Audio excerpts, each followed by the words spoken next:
కరుణ తత్వం చాలా సరదా తత్వం. మనసులో కల్మషం పెంచుకోకుండా ఎవరితోనైనా సరే ఉన్నది ఉన్నట్టు మాట్లాడేస్తుంది. కానీ సాటి ఆడవాళ్లే తన వెనక తన గురించి చాలా లోకు చేసి మాట్లాడతారన్న ఊహ కూడా ఎప్పుడూ కలగలేదామెకి. అందుకే మాట్లాడలేని వాళ్ళ తరపున మాట్లాడి, పోట్లాడలేని వాళ్ళ తరపున పోట్లాడుతూ అందరి లెక్చరర్ల నోళ్లలోనూ పడింది. ఆ రోజు కరుణ కామన్ రూంలో అడుగు పెట్టేసరికి ఓ 10 మంది అమ్మాయిలు చుట్టుముట్టారు. చూసావా కరుణ అంటూ పుస్తకాలు పక్కన పడేసి కూలబడుతూ. ఏమైందర్రా, దేనికి గోల అంది నుదుట పట్టిన చెమట కొంగు చివరతో ఒత్తుకుంటూ. నిజంగా నువ్వు చూడనేలేదా అంది ప్రభ. లేదే, అసలే ఆలస్యమైందని స్పీడుగా వచ్చేసాను. ఏమైందో చెప్పకూడదా విసుగ్గా అడిగింది. గోడల మీద వాట్, ఎక్కడా, ఏమని అంటూ లేచింది. కామన్ రూమ్ దాటి బయటకొచ్చింది. కానీ కరుణతో ఒక్క అమ్మాయి కూడా రాలేదు. కొంచెం దూరంలో ఎదుటి గోడ మీద తాటికాయంత అక్షరాలతో నానా రాతలు రాసున్నాయి. కరుణ ప్రకాష్, కరుణ ఆనంద్, కరుణ సుబ్బారావు అంటూ రాశారు. అంతేకాదు, కాస్తంత కవిత్వం ఒలకబోస్తూ స్వేచ్ఛ ప్రణయిని, ప్రేమ కావాలా కరుణ్ అడగండి అంటూ ఏమేమో రాశారు. కరుణ చెక్కిళ్ళు సిగ్గుతో జేవురించాయి. బ్రూట్స్, ఎంత పొగరు, నేనిప్పుడే తేల్చాలి వీళ్ళ సంగతి అంటూ చకచక ప్రిన్సిపాల్ గారి రూమ్ కేసి సాగింది. ప్రిన్సిపాల్ గారు చూస్తున్న కాగితంలోంచి తలెత్తకుండానే కమిన్ అన్నారు. కరుణ బల దగ్గరగా నిలబడ్డాక కాని తలెత్తి చూడలేదు వచ్చింది ఎవరా అని. కరుణని చూడగానే ఆయన ముఖం చాలా గంభీరంగా తయారైంది. కరుణ కుర్చీ బ్యాక్ మీద చేతులాంచి సార్ అనబోయింది. ప్రిన్సిపాల్ కంఠం కోపంతో వణికింది. నువ్వేం చెప్పనక్కర్లేదు. ఉదయం వస్తూ నేను చూశాను. నేనే నీకోసం కబురు పంపాలనుకుంటున్నా. సిడౌన్ విసిరారు. కరుణ కుర్చీలో కూర్చుండిపోయింది తక్షణం. చెప్పు, ఎందుకొచ్చావు కుర్చీలో జారబడుతూ అడిగాడు. సార్, ఆ పని ఎవరు చేశారో నాకు తెలుసు సార్. ఆనంద్ అనే స్టూడెంట్, వాడు నన్నే కాదు సార్, ఆడపిల్లలందరినీ అల్లరి పెడుతున్నాడు. మరి నీ ఒక్క పేరు ఎందుకు రాశాడు? కరుణ ఏం సమాధానం చెప్పలేకపోయిందా ప్రశ్నకి. వాడి తప్పేముంది, నువ్వు ప్రకాష్తో మాట్లాడతావా? కరుణ తలూపుతూ, నా నోట్స్ ఎప్పుడూ తీసుకుంటాడు సార్, పాపం కొంచెం స్లో. అలాగే రామ్మూర్తితో, స్వామితో, సుబ్బారావుతో. అవునా? ఎందుకలా అడుగుతున్నారో అర్థం కాక తలూపింది కరుణ. తలూపుతూనే, వాళ్ళు నా క్లాస్మేట్స్, మాట్లాడితే తప్పేముంది అడిగింది చేత్తో వారిస్తూ. వినమమ్మా, ముందు విను. నువ్వేమో అరమరికలు లేకుండా అందరితో మాట్లాడతావు సరే, నీ తోటి అమ్మాయిలు, నీ స్నేహితురాళ్ళు మాట్లాడుతున్నారా? లేదు, అవునా? కారణం ఏంటని ఎప్పుడైనా ఊహించావా అడిగారు ప్రిన్సిపాల్ గారు. లేదని తలూపింది కరుణ. చూసావా, నాకీ సంగతే తెలీదు, వాళ్ళకి తెలుసు, అందుకే నీ పేరు గోడకెక్కింది. చూడు కరుణ, ఆడపిల్ల ఎప్పుడూ తన పరిధి తెలుసుకుని మసలాలి. ఇదే ప్రతిక్షణం తల్లిదండ్రులు పోరుతూ ఉంటారు. వారి ప్రవర్తన మీద ఓ కన్నేసి ఉంచుతారు. కానీ నీ పరిస్థితి వేరు. నిన్ను చెక్ చేసేవాళ్ళం ఇక్కడ నేను, అక్కడ మీ వార్డెన్, అంతే, అవునా? సార్, అంత మాత్రం చేత అంటూ కుర్చీలోంచి లేచింది కరుణ. ఆమె మాటని అక్కడే కట్ చేశారు ప్రిన్సిపాల్ గారు. విను, ఆడపిల్ల తనకు తానే పలకరిస్తే లోకువా? నిన్ను తోటి పిల్లలెలా చూస్తున్నారో ఓసారి కనిపెట్టి చూడు. నేనెప్పుడు హద్దుమీరి ప్రవర్తించను. కానీ వాడేంటి, అంతా చదువుకునేందుకు వచ్చిన వాళ్ళం అనుకుంటాను. నేను ఆడదానినంత మాత్రాన ఆ బ్రూట్. ఇంకా కోపంతో మాట రాలేదు కరుణకి. అదే నీతో వచ్చిన చిక్కు. ఈ ఆడామగా తేడా ఈనాడు వచ్చినవి కాదు. అలా తరతరాలుగా వచ్చి వచ్చి సాంప్రదాయంగా మారిపోయిన నమ్మకాలివి. వాటిని నువ్వంత సులభంగా తోసేయగలవా? నువ్వే కాదు, నీ జాతంతా ఏకమైన తోసేయలేని పని. అందుకే నీ మొండితనం నీకు చెడ్డ పేరు తెస్తుందే గాని నీకు గౌరవం సమకూర్చదు. ఈ సంగతి నువ్వెంత త్వరగా వీలైతే అంత త్వరగా తెలుసుకోవడం నీకే మంచిది. యు మే గో నౌ అంటూ లేచి నిలబడ్డాడు ప్రిన్సిపాల్. క్షమించండి సార్, మీకు చెప్పగలిగినంత పెద్దదాన్ని కాదు, కానీ ఇలా మీ పెద్దలంతా చేరే ఆడదాని నడుం విరగ్గొట్టేస్తున్నారు అనేసి గడప దాటి బయటకొచ్చింది కరుణ. వరండా పొడుగున గుంపులు గుంపులుగా అక్కడక్కడ కుర్రాళ్ళు నిలబడి కబుర్లు ఆడుతున్నారు. కరుణను చూసి ముసిముసి నవ్వులు నవ్వుతూ విందు భోజనం అయినట్టుంది అనుకుంటున్నారు. సిగ్గుతో కరుణ ముఖం ఎర్రబడిపోయింది. ఒంటి నిండా కొంగు కప్పుకొని లేడీస్ రూమ్ కేసి పరిగెత్తింది. లేడీస్ రూంలో అమ్మాయిలంతా ఓ బల్ల చుట్టూ చేరి ఒకటే గోలగా చెప్పుకుంటున్నారు. వారి వెనకగా నిలబడి కుతూహలంగా వింది కరుణ. లేకపోతే వాళ్ళ మానాన వాళ్ళు పోతుంటే వచ్చి పలకరిస్తుంది. ప్రతివాడు బ్రదర్ బ్రదర్ అంటూ వ్యంగ్యంగా సాగదీస్తూ బ్రదర్ అంది ఒక అమ్మాయి. అంతా గోలగా నవ్వారు. మొన్న రామూర్తి ఏమన్నాడో తెలుసా? ఏమన్నాడేమిటి? అడిగింది వెనక నుంచి కరుణ. అదేనే, అయ్య బాబాయ్, కరుణొస్తోంది, కనిపిస్తే వదలదు అంటూ పారిపోయాడు. వెకిలిగా నవ్వింది. అంతా గోలగా నవ్వుతూ ప్రశ్నించిందెవరా అని ఒకరి ముఖం ఒకరు చూసుకున్నారు. వెనక నిలబడున్న కరుణను చూసి అలాగే నిలబడిపోయారు. ఎందుకంత భయం? మీ అసలు ముఖాలు బయటపడ్డాయనా? అబ్బే, అదేం లేదు కరుణ, నువ్వు సరిగ్గా వినలేదేమో. అసలు ఏమైందంటే, ఇంక చాలే, మీరంతా ఎవరికళ్ళా పడకుండా దొంగచాటుగా కథ సాగిస్తారు. నేను పబ్లిక్గా మాట్లాడతాను. అంచేత మీరు చేసేది రైటు, నేను చేసేది తప్పు. ఏం ప్రపంచంరా బాబు, చచ్చా అనేసి కూర్చోకుండా గది బయటకు వెళ్ళిపోయింది కరుణ. పోనీలేవే, కోపం వస్తే రాని. దాంతో స్నేహం చేస్తే మన్ని అలాగే అంచనా వేసి లోకు కడతారు. రండి క్లాసుకు పోదాం అంటూ ఒక అమ్మాయి దారి తీసింది. అవును, రామ్మూర్తితో నువ్వెందుకు మాట్లాడుతున్నావు? కుతూహలం పట్టలేక ఒక అమ్మాయి అడిగింది. నేనతన్ని ప్రేమిస్తున్నాను అంటూ అష్టవంకర్లు తిరిగిపోతూ బయటికి పెరిగెత్తింది ఆ అమ్మాయి. ఇంకా క్లాసులో కూర్చోకుండా తిన్నగా శరణాలయానికి వెళ్ళిపోయింది కరుణ. రాత్రి పడుకుందన్న మాటే గాని నిద్ర రాలేదు. ఆఫీసు పనుల్లో ఉన్న వార్డెన్ కరుణ ఎందుకు పెందరాడే వచ్చేసిందని అడగలేదు. కానీ సాయంత్రం కాలేజీ ప్యూన్ తెచ్చిన ఉత్తరం చూశాక ఆమె మనసు పరిపరి విధాల పోయింది. 7 గంటల వేళ పిల్లల భోజనాలవి అయ్యేదాకా ఆగి కరుణ దగ్గర కూర్చుని మాట్లాడాలి అనుకుంది.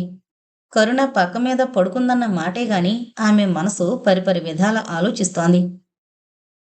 చదువుకుంటున్న వాళ్ళతో మాట్లాడితే తప్పు, ఆడపిల్ల గట్టిగా నవ్వితే తప్పు, ఏడిస్తే తప్పు, ఎవడో వెధవ అవమానిస్తే అమ్మాయిదే తప్పు, వాడికి బుద్ధి చెప్పడం అమ్మాయిదే తప్పు. చచ్చా, ఎలా ఈ గోల అర్థమవుతుంది?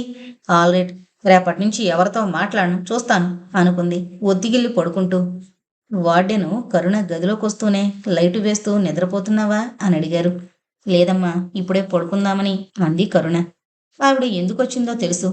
వార్డెనమ్మ మంచం వంచున కూర్చుంటూ మీ ప్రిన్సిపాల్ గారు ఉత్తరం పంపారు. అవును, చెప్పు అంది తల వంచుకుని. తన మునివేళ్లు చాలా తీక్షణంగా పరీక్షించుకోవడం ప్రారంభించింది కరుణ. ఎన్నిసార్లు నీకు చెప్పాను? చిన్నతనం నుంచి నువ్వింతే కరుణ. లోకానికి నిజానిజాలతో పనిలేదు. నీ బాహ్య ప్రవర్తనే నీ మీద నిర్ణయాలు చేయిస్తుంది. ఆడపిల్ల స్వేచ్ఛగా తిరిగితే పెడార్థాలు తీస్తుంది లోకం. నువ్వు ఈ లోకంలో సుఖంగా బ్రతకాలంటే నీ సమానత్వం సంగతి మరిచిపోవాలి. నీ హద్దులను గుర్తించుకోవాలి. అదొకటే మంచి పేరు తెచ్చుకునేందుకు ఆడపిల్లకి దారి అన్నారు. అమ్మా, నేనేం చేశానని నన్నంతా ఇలా హెచ్చరిస్తున్నారు? నాకు అర్థం కావడం లేదు. మగాడేం చేసినా చెల్లిపోతుందా ఈ సంఘంలో? ఆ వెధవ దారి కాసి ఈల వేస్తే తప్పు కాదు. నేను లెంపకాయ కొట్టడం తప్ప ఏం న్యాయం? ఎక్కడుందమ్మా న్యాయం? మగాడికే నీతి నియమాలు అక్కర్లేద్దా? వాడెలా ప్రవర్తించినా అడిగేవాళ్ళు, హెచ్చరించేవాళ్ళు ఉండరా అంటూ వార్డెన్ మీద విరుచుకు పడింది. కరుణ ఆవేశానికి చిన్నగా నవ్వింది వార్డెన్. నీకు ఓ ఎదురు దెబ్బ తగిలేదాకా అర్థం కాదు. అప్పుడిక ఏడ్చి లాభం ఉండదు. నీకు చదువో పెళ్ళో ఏదో ఒకటి. ఏది ముందైతే అది. తర్వాత నీ బ్రతుకు నువ్వు బ్రతకవలసిందే. భవిష్యత్తుకు నాంది పలికేలా మలుచుకోవాలి వర్తమానం, అంతేగాని ఇలా కాదు విసుగ్గా చెప్పి వెళ్లారామె. కరుణ అలాగే మంచం మీద కూర్చుండిపోయింది. రాస్కెల్ ఆనంద్, ఎంత గొడవ తెచ్చిపెట్టావురా? నీకు ఎప్పటికైనా బుద్ధి చెప్పకపోతే నా పేరు కరుణ కాదు. డామిట్, నీ అంతు తెలుస్తాను. కోపంగా ముఖం మీద దుప్పటి కప్పేసుకుంది కరుణ. అప్పటికీ ఓ పట్టాన కరుణకి నిద్ర రానేలేదు. ఆ రోజు నుంచి కరుణ కాలేజీలో అందరితో మాట్లాడడం తగ్గించింది. ముభావంగా ఉండడం కష్టపడి నేర్చుకుంది కరుణ. కరుణ మాట్లాడకపోతే క్లాస్ అంతా చిన్నబోయింది గోలలేక. ఏమైంది క్లాస్కి అంటూ లెక్చరర్ గారు సహితం చాలా ఆశ్చర్యపోయారు. కామన్ రూమ్లో అమ్మాయిలు ఏం జరిగిందో తెలియక గుంజుకుంటున్నారు.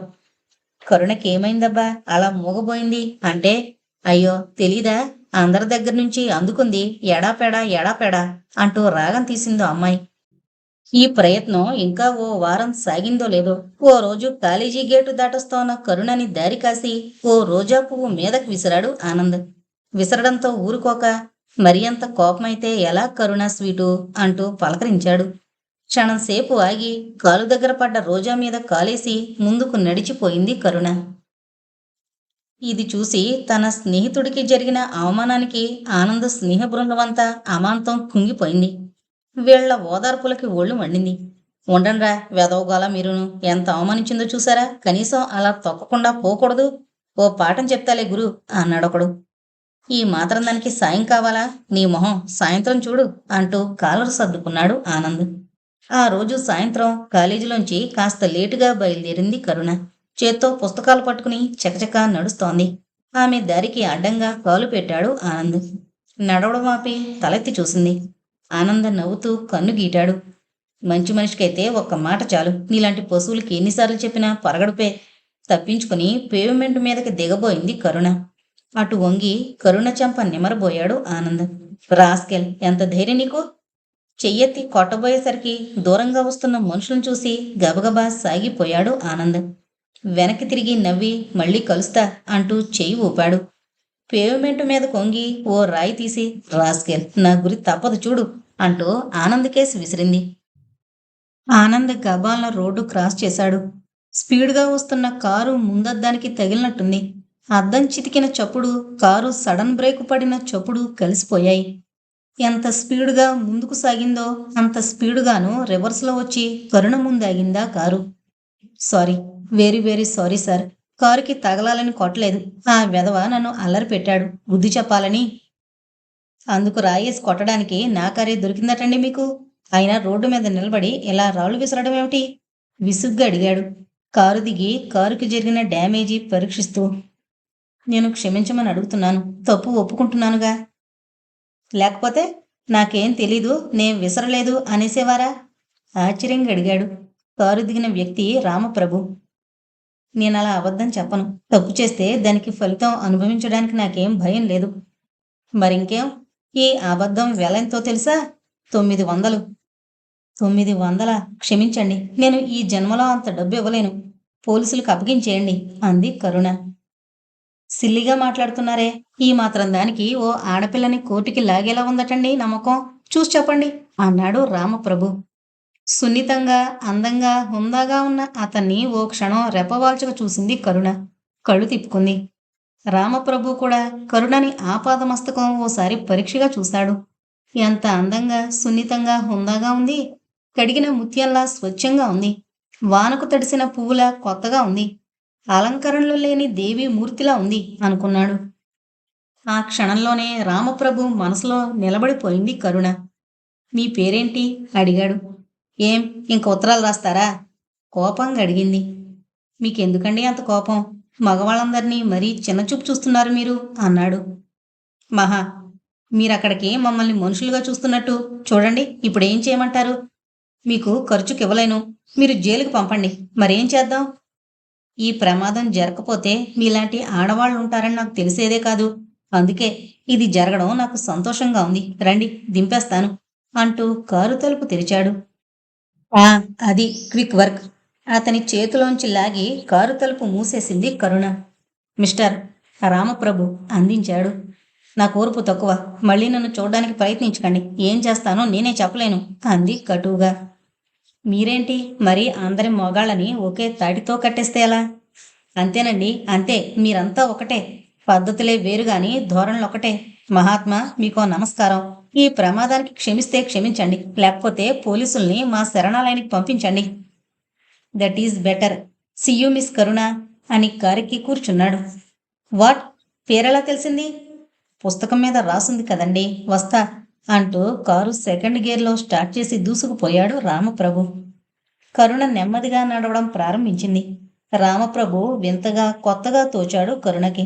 ఆనందలో అల్పబుద్ధికి, రామప్రభు ఉదార బుద్ధికి ఎక్కడా పోలిక లేదు అనుకుంటూ శరణాలయం మెట్లెక్కింది. ఏమ్మా, ఆలస్యమైంది అంటూ గుమ్మంలోనే పలకరించింది వార్డెన్. నాటకాల రిహార్సల్స్ చేస్తున్నామమ్మా, స్కాలర్షిప్కి విరాళాలు సేకరిస్తున్నాం అని తన గదిలోకి వెళ్ళిపోయింది కరుణ. రామప్రభు ఇంటికి వెళ్ళాడే గాని అతని మనసు కరుణతో కూడా వెళ్ళిపోయింది. కరుణని చూసిన కళ్ళతో చూస్తుంటే ఇప్పుడు అతనికి అంతా కొత్తగా కనిపిస్తోంది. ఇంట్లో పనివాళ్ల మీద గాండ్రిస్తోన్న తల్లి దగ్గరకొచ్చి ఏంటమ్మా అంటూ కుర్చీలో కూలబడ్డాడు. వచ్చేసావు బాబు, ఈ వెధవ వెంకన్న లేడు, ఇప్పుడే చెప్తున్నాడ్రా. నువ్వే కారు తోలుకెళ్ళావని, పెట్రోల్ పోసానా లేదా అంటూ అనుమానిస్తున్నాడు నర్సింగులు. మీరంతా ఉండి ఏం ప్రయోజనం? తిండి దండగాని ఇప్పుడే తిడుతున్నాను. అమ్మ బాబోయ్, అద్దం పగలగొట్టుకొచ్చారు అబ్బాయి గారు అంటూ గుండెలు బాదుకుంటూ వచ్చాడు నర్సింగులు. పోరా వెధవా, చిన్న పగులు. ఆ కారు షెడ్లో పెట్టేసి చిన్న కారు తీ అని నవ్వేశాడు. ఏమైంది బాబు? ఏదైనా ప్రమాదం గానీ జరగలేదు కదా ఆత్రంగా అడిగాడు వెంకన్న. శకునపక్షి, అన్నీ ఇలాంటి అనుమానాలే. ఏమైంది రాము? అద్దం ఎందుకు పగిలింది? ఓ అమ్మాయి రాయేసి కొట్టిందమ్మా. అమ్మాయా? ఆశ్చర్యంగా అడిగారు సుభద్రాదేవి. అవునన్నట్టు తలూపాడు రామప్రభు. అయ్యో రాత! కాలమెలా మారిపోతోందిరా! అణిగి మణిగి ఆకుచాటున పిందిలా ఉండవలసిన అమ్మాయిలు రోడ్డెక్కి రాళ్ళు రువ్వుతున్నారా హవ్వ! అంటూ నోరు నొక్కుకున్నారు సుభద్రాదేవి గారు. అబ్బే! అదేం కాదమ్మా. ఎవడో వెధవ అల్లరి పెట్టాడట. రాయి విసిరితే నా కారడ్డొచ్చి దానికి తగిలిందా దెబ్బ. తనకి తెలియకుండానే కరుణని డిఫెండ్ చేయడం ప్రారంభించాడు రామప్రభు. ఆయన అలా రోడ్లంబడి తిరిగే ఆడవాళ్ళని అల్లరి చేయక ఏం చేస్తారా? ఇది మరీ బాగుందమ్మా. రోడ్డు మీద నడవకుండా కాలేజీలకి ఎలా వెళతారు అమ్మాయిలు? నవ్వేస్తూ మేడ మీద తన గదికేసి వెళ్ళిపోయాడు రామప్రభు. చూసావా బాబు మనసు ఎంత మెత్తనో, నా తండ్రి దేవుడు అంటూ పొంగిపోయింది సుభద్రాదేవి. ప్రతిబాబు పెళ్లికాని ముందు అంతేనండి అంటూ వెకిలిగా నవ్వాడు నర్సింగులు. నా రాము అలా కాదురా నర్సింగులు. వాడు రాముడే. నా మాట దాటడు. నా మనసుకి నొప్పి కలిగించే ఏ పని చేయుడురా వాడు. వాడికా బుద్ధి రాదు. నర్సింగులు దీనికేం జవాబు చెప్పలేదు. నవ్వుకుంటూ బయటికెళ్ళి బీడీ తీసి అంటిస్తూ, అంతే ఇలానే ఓళ్లే. తీరా కోడలొస్తే రాసి రంపానెట్టి సంపుతారు. ఆడదేంటి, ఇంకో ఆడదాన్ని ఆదరించేదేంటి అనుకున్నాడు. రామప్రభు బయటికి వెళ్లే ప్రయత్నంలో లేడు. తీరికగా తల కింద చేతులు పెట్టుకుని పడుకున్నాడు. మళ్ళీ ఎలాగైనా కరుణని చూడాలని ఆత్రపడుతోంది అతని మనసు. అలాంటి అమ్మాయి జీవిత భాగస్వామిగా దొరికితే అంతకంటే వేరే అదృష్టం అక్కర్లేదు అనుకున్నాడు. ఏం బాబు, ఇంకా ఇలాగే ఉన్నారేం? తనలో తను నవ్వుకుంటూ ఆనందంగా ఉన్న రాముకి అతని ప్రశ్న వినపడలేదు. వెంకన్నని చూస్తున్నాడే గాని అతని చూపుల్లో వెంకన్న లేడు. ఏంటి బాబు అలా చూస్తున్నావు? అడిగాడు దగ్గరగా వస్తూ. ఉలిక్కి పడ్డాడు రాము. ఆ ఏంట్రా? ఏంటడిగావు? అదే ఎక్కడున్నారా అని ముసిముసి నవ్వులు నవ్వాడు వెంకన్న. ఎరా వెంకన్న, నువ్వు ఎన్నాళ్ళ నుంచున్నావిక్కడ? అదేం ప్రశ్న బాబు, నా జ్ఞాపకం లేదు. మిమ్మల్ని గుర్రవాడించాను, స్కూలుకి తీసుకెళ్ళాను. చూసావా, అందుకే ఎలాగో ఉన్నానని కనిపెట్టేశావు. కానీ అమ్మ చూడు. ఏమైంది బాబు, వీడికి చెప్పకూడదా? రామప్రభు ముఖాభినయంలో తను అమ్మాయిని చూశానని, ఆమె మెళ్ళలోనే తాళి కడతానని చూపెట్టాడు. బాబాబు, ఎంత బంగారం లాంటి మాట! ఎన్నాళ్ళకిన్నాను. ఆ బంగారు తల్లిని ఈ వెంకన్నగడి కళ్ళ ముందు పడేయండి మరి అన్నాడు ఆత్రంగా. ఏంట్రా, వాడి కళ్ళ కూడా పడేయమంటున్నాడు అంటూ కొడుకు సూటు పట్టుకునొచ్చారు సుభద్రాదేవి. అమ్మా, బాబుగారు లేరాండి? రామప్రభు వాడి నోరు మూశాడు. రాము, ఏంటా పని వాళ్ళని ఎతికెక్కించుకోవడం ఏంట్రా? వెంకన్నకేసి తిరిగి అడిగారు. అమ్మగారు, బాబుగారికి పెళ్లి కావాలంట హడావిడిగా చెప్పేసి అక్కడి నుంచి పారిపోయాడు వెంకన్న. ఇంకేం, నీ వెంకన్నకి చెప్పేశావుగా, పిల్లని వాడే చూస్తాడా? కోపంగా కొడుకుని అడిగారు సుభద్రాదేవి. కొడుకు సమాధానం చెప్పకపోయేసరికి కోపం దిగమింగుకుని అతని పక్కనే కూర్చుంటూ, చూడురాము, మనం కో అంటే కోటి సంబంధాలొస్తాయి. ఏం లాభం? మన హోదాకి అంతస్తుకి తగిన కోడలు రావాలి. మన వంశగౌరవాన్ని రెండింతలు చేసే పిల్ల దొరకాలే కాని, దొరికితే 2 రోజుల్లో చేసేస్తాను నీ పెళ్ళి. భుజం తట్టారు. నీకా శ్రమ తప్పిస్తానమ్మా. లేచి మెట్లకేసి సాగాడు. అంటే? కొడుకు వెంటబడుతూ నిలదీశారు. నేను అమ్మాయిని నిశ్చయించుకున్నాను అంటూ కోట్ అందుకున్నాడు రామప్రభు. నీ చూడకుండానా? వింతపడ్డారు సుభద్రాదేవి. అదెలా సంభవం? నాకు నచ్చిన కోడలు కావాలి అనుకున్నారు. కానీ ఆ సంగతి చెప్పేలోగానే రాము మెట్లు దిగేశాడు. కరుణ కాలేజీకి బయలుదేరింది. మెట్లు దిక్కుండానే పోస్ట్ మ్యాన్ ఓ 3 ఉత్తరాలు ఒకేసారి ఇచ్చాడు. చదువు అయిపోయిందేంటి తల్లి, అప్లికేషన్లా? కరుణకి పోస్ట్ మ్యాన్ మాట వినపడలేదు. చేతిలో కవర్లకేసి భయంగా చూసింది. పోస్ట్ మ్యాన్ తలగొక్కుంటూ నిలబడి వెళ్ళిపోయాడు. ఒక కవర్ చింపింది కరుణ. చదువుతూనే, బ్రూట్, ఎంత ధైర్యం వీడికి అంటూనే మిగిలిన కవర్లు గబగబా తెరిచింది. ఒక్కొక్కటి చదువుతుంటే ఆమె ముఖం కోపంతో జేవురించింది. కింద పెదవి పంటితో నొక్కి పట్టింది. రాస్కెల్, ఆడదంటే ఎంత లోకు వీడికి! వీడు నన్ను పెళ్లి చేసుకుంటాడా? చూస్తాను, బుద్ధి చెప్పి తీరతాను వెదవకి. కవర్లు ఓ పుస్తకం మధ్య పెట్టి విసురుగా కాలేజీకి బయలుదేరింది. ఆ వెళ్ళడం తిన్నగా ప్రిన్సిపాల్ గారి గదికే వెళ్ళింది కరుణ. ఈ ఉత్తరాలు చూడండి సార్, మీరు హెచ్చరించారని వాడిని అసలు పట్టించుకోవడం మానేశాను. ఫలితం ఇది అంటూ ఉత్తరాలు ఆయన ముందుంచింది. ఎక్కడికక్కడ బుద్ధి చెప్పుంటే వాడిలా తెగించేవాడా? ప్రిన్సిపాల్ గారు ఉత్తరాలు చదివి ముఖం చిట్లించుకున్నారు. అంత కోపం తెచ్చుకోకు కరుణ, వాణ్ణి పిలిపించి అడుగుతానుగా అంటూ బెల్లం మోగించారు. ప్యూన్ రాగానే, చూడు, బిఏలో ఆనందిని పిలుచుకురా అని చెప్పి పంపారు. కొందరిలాంటి చీడపురుగులుంటారు. వాళ్ళని ఏ ఆధారం లేకుండా ఏం చేయలేం.